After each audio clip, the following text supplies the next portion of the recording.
अस्सलाम वालेकुम क्लास। तो आज हम पढ़ेंगे फैक्टराइजेशन।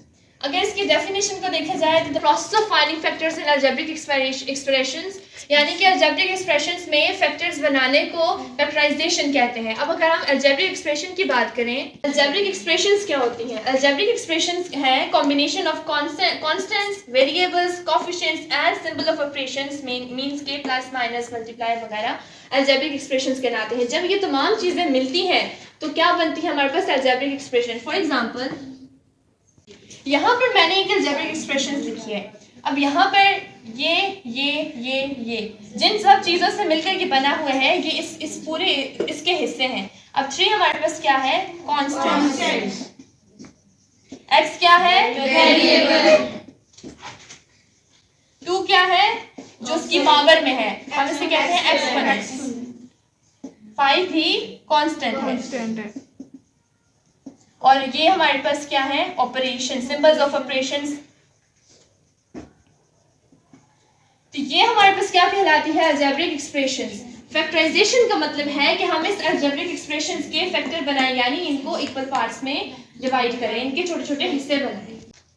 पोलिनोमियल्स क्या होते हैं? Algebraic expressions. पोलिनोमियल्स और अलजेब्रिक एक्सप्रेशंस वो अलजेब्रिक एक्सप्रेशंस होते हैं in which the power of variables are whole numbers, जिसमें जो वेरिएबल की पावर होती है वो होल नंबर होती है। अब होल नंबर हमें पता है, whole number 0, 1, 2, 3, 4, 5, 6 up to so on. इसका मतलब ये है कि अलजेब्रिक एक्सप्रेशन जब हमारे पास गिवन होती है, उसमें जो वेरिएबल की पावर होती है वो कभी भी नेगेटिव नहीं हो सकती और कभी भी फ्रैक्शन यानी 1/2 की फॉर्म में, इस फॉर्म में नहीं हो सकती। बाकी होल नंबर्स में जो है उसकी पावर हमेशा रहेगी और वो पोलिनोमियल्स कहलाते हैं। इस जो उसकी पावर डिफर करती है, लाइक 2, 3, 4, 5, 6, वो आगे उसकी डिग्रीज में आ जाता है।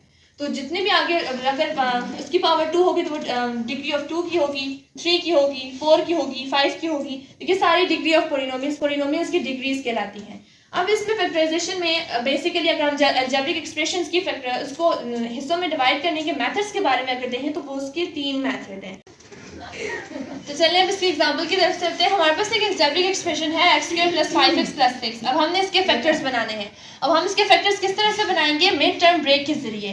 मिड टर्म ब्रेक में हम लोग क्या करते हैं कि जो इसकी मिडिल वैल्यू होती है हम उसको ब्रेक करते हैं। अब हम इसको किस में ब्रेक करेंगे? अब पॉसिबल जो है वो हमारे पास क्या है? 3 और 2। 3 + 2 = 5। तो अब हम इसको आगे करते हैं, x² + 3x + 2x + 6। अब मजीद इसको सॉल्व करेंगे तो यहाँ पर हम इसमें क्या चीज़ कॉमन ले सकते हैं? That is x। हमने x कॉमन ले लिया, अंदर बच गया x + 3 + 2 और यहाँ पर x + 3। x + 3 कैसे? जाहिर से हमने 2 बार कॉमन लिया हुआ है तो यहाँ पर जो है x अंदर आ जाएगा और +3 2s are 6। अब हमारा यहाँ पर क्वेश्चन को चेक करने का ये तरीका है कि हमारे पास ये दो जो ब्रैकेट्स हैं ये सेम आनी चाहिए। अगर यहाँ पर हमारे पास कोई आंसर दूसरा आ रहा है, इसका मतलब है हमारे क्वेश्चन में कहीं पे मिस्टेक है। हम जो है कॉमन टर्म एक बार लिख देंगे और जो रिमेनिंग टर्म है वो एक बार लिख देंगे। इस तरह से हमारे पास ये फैक्टर्स बन गए और हम इसको मिड टर्म ब्रेक कहते हैं। एक क्वेश्चन है। Yes.